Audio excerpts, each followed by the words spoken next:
पाठ 3 कस्बे की खुशहाली। विदेशी कहानी। प्रतिशब्द।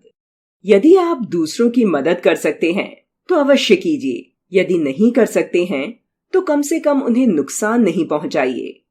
दलाई लामा।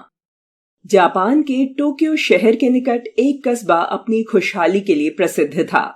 एक बार एक व्यक्ति उस कस्बे की खुशहाली का कारण जानने के लिए सुबह सुबह वहां पहुंचा।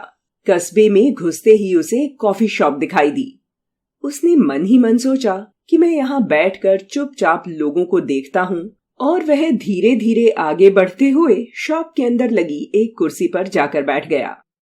कॉफी शॉप शहर के रेस्टोरेंट की तरह ही थी, पर वहां आने वाले लोगों का व्यवहार उसे कुछ अजीब लगा। एक आदमी शॉप में आया और उसने 2 कॉफी के पैसे देते हुए कहा, 2 कप कॉफी, एक मेरे लिए और एक उस दीवार पर। व्यक्ति दीवार की तरफ देखने लगा, लेकिन उसे वहां कोई नजर नहीं आया। पर फिर भी उस आदमी को कॉफी देने के बाद वेटर दीवार के पास गया और उस पर कागज चिपका दिया जिस पर 1 कप कॉफी लिखा था। व्यक्ति समझ नहीं पाया कि आखिर माजरा क्या है। उसने सोचा कि कुछ देर और बैठता हूं और समझने की कोशिश करता हूं। थोड़ी देर बाद एक गरीब मजदूर वहां आया। उसके कपड़े फटे पुराने थे, फिर भी वह पूरे आत्मविश्वास के साथ शॉप में घुसा और आराम से एक कुर्सी पर बैठ गया।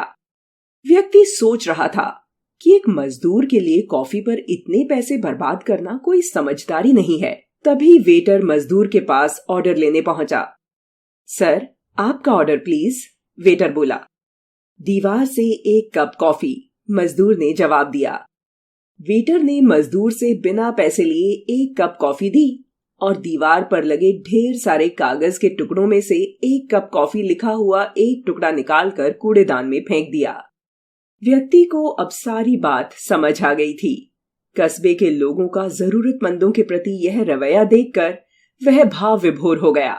उसे लगा, सचमुच लोगों ने मदद का कितना अच्छा तरीका निकाला है, जहां एक गरीब मजदूर भी बिना अपना आत्मसम्मान कम किए एक अच्छी सी कॉफी शॉप में खाने पीने का आनंद ले सकता है। अब वह कस्बे की खुशहाली का कारण जान चुका था और इन्हीं विचारों के साथ वापस अपने शहर लौट गया। सीख। हमें हमेशा गरीबों और जरूरतमंदों की मदद करनी चाहिए। शब्द संपदा।